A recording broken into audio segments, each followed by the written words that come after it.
그룹 아이콘의 리더 BI가 과거 마약을 구매했다는 의혹에 휩싸였습니다. 이 소식이 크게 화제가 되는 이유는 BI가 YG 소속이기 때문입니다. YG의 추락은 끝이 없습니다. 최근 승리 사건으로 나라 전체를 들썩이게 만들었죠. 그 여파가 끝나기도 전에 또다시 마약 사건이 터진 것입니다. BI에 앞서 지드래곤, 박범, 탑, 쿠시 등이 마약 시비에 휩싸인 바 있었죠. BI는 3년 전 마약 혐의로 체포됐던 지인과 나눈 카카오톡 내용이 알려졌는데요. 한각제 LSD를 구매한 정황이 담겨 있었습니다. YG는 예전과 다르게 BI와 전속 계약 해지를 통보했습니다. 하지만 BI 조사 과정에서 YG가 개입했다는 의혹이 제기됐습니다. BI에게 마약을 건넸다고 진술한 A씨.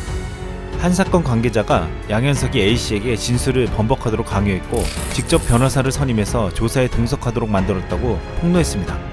결국 A씨는 경찰에서 자신의 진술을 번복했죠. 수사를 담당한 경찰관은 A씨를 변호한 변호사에 대해 언행이 이상하고 일반 변호사하고 달랐다. 진술 하나하나에 모두 관여했다. 과잉 변호를 했다고 했습니다. A씨도 주눅이 들어서 행동도 부자연스러웠다고 했는데요. 이 폭로를 통해서 그동안 YG의 많은 사건들이 어떻게 처리되어 왔는지 알 수 있었습니다. 양현석의 YG는 그동안 문제가 끊이지 않았었는데요. 그 이유가 있었습니다. 양현석은 YG를 시작할 때부터 클럽을 통해 돈을 벌었습니다. 그 클럽들은 탈세, 성접대, 돈세탁, 약물 등 불법의 온상이었죠. 최근 불법적인 정황과 의혹들이 계속 나오고 있는 이유입니다. 또한 YG는 소속 가수들의 개성과 창의력을 살려준다면서 스타가 된 이후에는 회사 직원이나 스태프들이 감히 건드릴 수 없는 영역에 올려놓았습니다.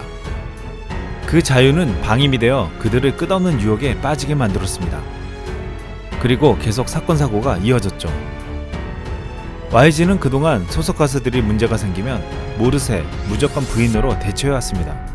일각에서 YG는 뒤에서 손을 써 사건을 처리한다고 했는데요. 이번 사건에서 그동안 어떻게 해왔는지 짐작이 가고 있습니다.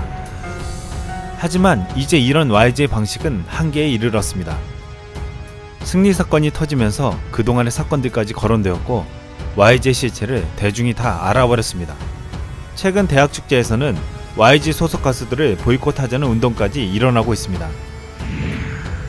YG는 BI 건을 해명하면서 YG는 2개월에 한 번씩 자체적으로 약물 반응 검사를 한다고 했는데요.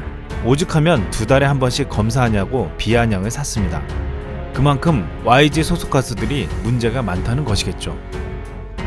과거 오디션 프로그램에서 양현석은 능력을 본다고 했지만 박진영은 인성을 본다고 한 적이 있었습니다. 박진영이 인성을 더 중요하게 본다고 한 것은 어린 나이에 자신의 능력으로 스타의 자리에 갔을 때 유혹에 흔들리고 일탈하기 쉽기 때문이었는지 모릅니다. 양현석은 소속 가수들의 창조적인 능력을 극대화시켰을지는 모르겠지만 그들이 잘못된 길로 빠지는 것은 막지 못했습니다. 막기는커녕 방조한 것이 되어버렸죠. YG의 몰락은 이제 바닥이 보이지 않을 정도입니다.